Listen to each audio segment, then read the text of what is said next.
혹시 여러분은 인생은 한 권의 책과 같다라는 말을 들어보신 적 있나요? 책 한 권이 서사의 시작, 전개, 절정을 거쳐 결말을 향해 나아가듯 우리의 인생도 여러 장면과 이야기가 어우러져 완성되어 갑니다. 그리고 우리가 나이 들어 노후를 맞이하는 순간은 그 책의 마지막 장을 아름답게 장식할 수 있는 가장 중요한 시기죠. 이 마지막 장이 단순히 과거를 회상하며 아쉬움으로 채워질지 아니면 평온과 만족으로 가득 찰지는 우리의 선택과 준비에 달려 있습니다. 노후는 단순히 나이를 먹는 과정이 아니라 지금까지 쌓아온 경험과 지혜를 바탕으로 자신만의 이야기를 완성해가는 특별한 시간입니다. 많은 분들이 은퇴 이후엔 그저 조용히 쉬며 살아야 한다고 생각할 수 있지만 사실 노후야말로 가장 활기차고 의미 있는 삶을 만들어 나갈 기회가 될 수 있습니다. 오늘은 여러분과 함께 이 마지막 장을 어떻게 채워나갈지에 대한 5가지 중요한 법칙을 이야기하려고 합니다. 이 5가지는 단순히 노후를 준비하는 것이 아니라 여러분의 인생이라는 책을 더욱 깊고 풍요롭게 완성하는 열쇠가 될 것입니다. 이 이야기가 여러분의 삶에 작은 힌트가 되기를 바라며 지금부터 시작해 볼까요? 첫 번째, 경제적 독립 노후의 첫 번째 법칙. 경제적 독립 노후의 첫 번째 법칙. 여러분, 첫 번째 이야기할 법칙은 경제적 독립입니다. 나이가 들수록 경제적인 안정감은 자존감과 직결됩니다. 경제적 독립은 단순히 돈이 많다는 것을 뜻하지 않습니다. 이는 자녀나 주변 사람들에게 의존하지 않고 스스로의 힘으로 삶을 꾸려나갈 수 있는 상태를 의미하죠. 제가 아는 한 분은 50대 초반부터 작은 금액이라도 저축하기 시작하셨습니다. 언젠가 돈이 더 많아지면 준비하겠다는 생각 대신 지금 할 수 있는 만큼 시작하는 데 집중하셨죠.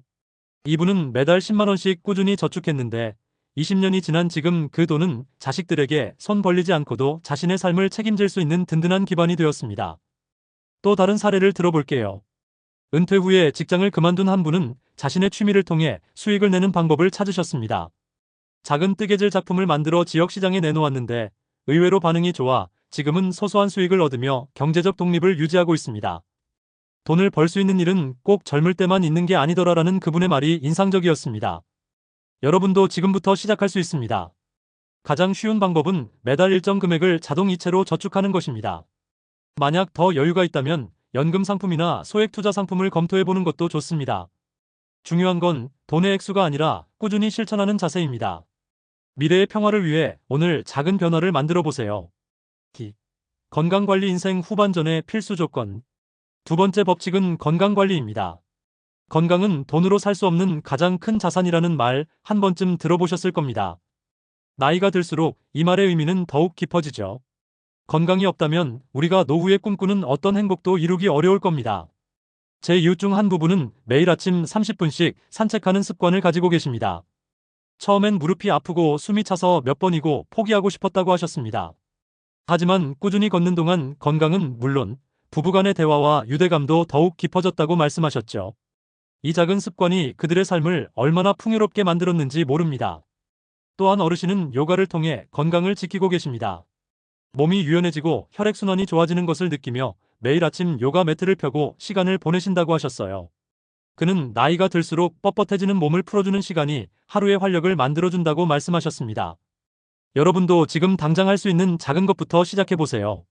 매일 10분씩 가벼운 스트레칭이나 걷기, 혹은 집에서 할 수 있는 간단한 운동이라도 좋습니다. 또한 정기적인 건강검진은 필수입니다. 초기에 작은 이상 신호를 발견하고 관리하는 것이 건강한 노후의 지름길입니다. 3. 인간관계 외로움을 피하는 법칙. 세 번째로 중요한 것은 인간관계입니다. 나이가 들수록 외로움이 커지는 것을 많은 분들이 경험하곤 합니다. 그런데 외로움은 단순히 마음의 문제를 넘어 건강과도 직결됩니다.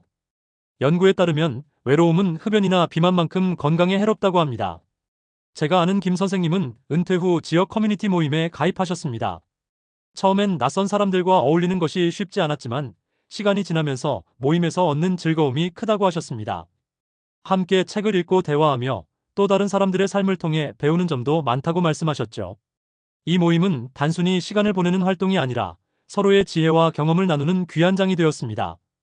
또 다른 사례는 정기적으로 자원봉사를 다니는 어르신의 이야기입니다.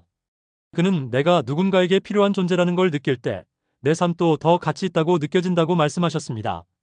자원봉사를 통해 그는 새로운 사람들과 교류하며 삶의 목적을 다시금 느끼게 되었다고 합니다. 특히 도움이 필요한 이들에게 작은 손길을 내미는 활동이 오히려 자신에게 큰 위로와 만족감을 준다고 말하셨습니다. 가까운 사람들과의 관계를 지속하는 것도 중요합니다. 가족과의 시간은 물론 오랜 친구들과의 연락도 꾸준히 이어가는 것이 외로움을 덜어주는 데 큰 도움이 됩니다.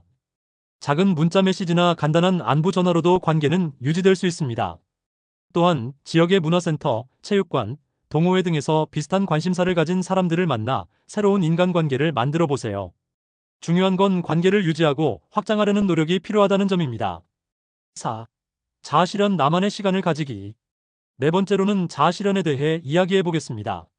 노후는 자신이 하고 싶었던 일들을 다시 시도해 볼 수 있는 최고의 시기입니다. 많은 분들이 젊은 시절 꿈꿨지만 현실적인 이유로 미뤄야 했던 일들이 있을 겁니다. 노후는 이러한 꿈을 되찾고 실현할 수 있는 시간입니다. 제가 아는 한 어르신은 은퇴 후 그림을 배우기 시작하셨습니다. 처음에는 단순한 취미로 시작했지만 지금은 지역 전시회에 작품을 출품할 정도로 실력을 키우셨습니다.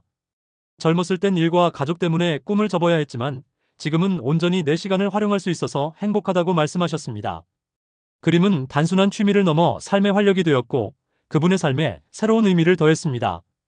또 한 분은 요리 교실에 다니며 다양한 요리를 배우기 시작했는데 지금은 손주들이 할머니의 요리가 최고라고 말할 정도로 사랑받는 셰프가 되셨습니다. 그는 이 나이에 내가 무언가를 배울 수 있다는 게 얼마나 감사한지 모른다며 요리를 통해 손주들과의 유대감도 더욱 깊어졌다고 전했습니다. 또 다른 사례로 70대에 피아노를 배우기 시작한 한 어르신의 이야기를 소개합니다. 처음에는 악보조차 읽기 힘들어했지만 몇 년간 꾸준히 연습한 끝에 간단한 곡들을 연주하며 손주들의 생일 파티에서 연주를 선물하기도 했습니다. 그는 음악이 내게 준 평화와 자신감은 돈으로 살 수 없는 값진 것이었다고 말씀하셨습니다. 여러분도 자신만의 시간을 가지며 새로운 것을 배워보세요. 악기를 배우거나 글을 써보는 것, 혹은 정원을 가꾸는 것도 좋습니다. 중요한 건 이 활동이 여러분의 삶에 의미와 기쁨을 더해줄 수 있어야 한다는 점입니다. 나이와 상관없이 새로운 것을 배우고 도전하는 것은 삶을 더욱 풍요롭게 만들어줍니다. 그리고 이 도전은 그 자체로 여러분의 인생책에 아름다운 한 페이지를 더해줄 것입니다. 5. 불필요한 감정에서 벗어나기. 마지막 법칙은 불필요한 감정에서 벗어나는 것입니다. 과거의 후회, 자식에 대한 지나친 기대, 그리고 미래에 대한 불안은 우리의 마음을 무겁게 만들 뿐입니다. 이러한 감정에 매여 있으면 현재를 제대로 즐길 수 없게 됩니다. 박 할아버지께서는 매일 아침 감사일기를 쓰시며 하루를 시작하십니다. 오늘도 아침에 눈을 떴다. 내게 이런 소소한 행복이 있다. 이렇게 감사의 마음으로 하루를 시작하면 불필요한 감정들이 자연스레 줄어들게 됩니다. 감사는 단순한 마음 상태를 넘어 우리의 사고방식을 긍정적으로 변화시키는 강력한 도구입니다. 또 한 분은 명상을 통해 마음의 평화를 찾으셨습니다. 그는 명상 시간은 나를 돌아보고 복잡한 생각을 정리하는 소중한 시간이라고 하셨습니다. 매일 단 몇 분이라도 마음을 비우고 스스로를 바라보는 시간을 가지는 것은 큰 변화를 가져옵니다. 명상은 과거의 후회와 미래의 불안을 내려놓고 지금 이 순간에 집중할 수 있도록 돕습니다. 또 다른 방법으로는 규칙적인 운동이나 취미 활동을 통해 감정을 해소하는 것입니다. 한 어르신은 매일 저녁 공원을 걸으며 하루를 정리하는 시간을 가지십니다. 그는 걸으면서 복잡했던 생각이 정리되고 불필요한 감정들이 자연스레 사라진다고 말했습니다. 이러한 소소한 습관은 우리의 정신 건강에 큰 도움이 됩니다. 여러분도 오늘부터 감사일기를 써보세요. 감사한 일을 적는 작은 습관이 여러분의 삶을 긍정적으로 바꿀 수 있습니다. 또한 과거의 실수나 후회를 내려놓고 지금 이 순간에 집중하는 연습을 해보세요. 삶은 지나간 날이 아니라 지금 이 순간에 있음을 잊지 마세요. 지금의 감정 상태를 스스로 선택할 수 있다는 점을 기억하며 하루하루를 더욱 가볍고 행복하게 채워나가길 바랍니다. 여러분, 오늘 말씀드린 5가지 법칙이 여러분의 삶에 작은 지침이 되었으면 좋겠습니다. 경제적 독립, 건강관리, 인간관계, 자아실현, 그리고 감정의 자유까지. 이 모든 것들은 노후를 더 풍요롭고 행복하게 만들어줄 것입니다. 인생의 마지막 장을 채워나가는 과정은 단순히 시간이 흘러가는 것을 견디는 것이 아닙니다. 그것은 우리가 쌓아온 시간과 경험, 그리고 관계를 하나로 엮어 더욱 특별하고 빛나는 이야기를 만들어가는 여정입니다. 이 여정을 준비하는 것은 나이와 상관없이 언제나 시작할 수 있습니다. 중요한 것은 지금 이 순간부터 작은 한 걸음을 내디디는 것입니다. 이 글이 여러분에게 영감을 주었다면 주변 분들과 함께 나눠보세요. 서로의 이야기가 더 큰 힘이 될 수 있습니다. 여러분의 인생책의 마지막 장이 풍성하고 아름답게 채워지길 진심으로 바랍니다. 지금 이 순간 여러분의 이야기를 써내려가는 첫 페이지를 열어보세요.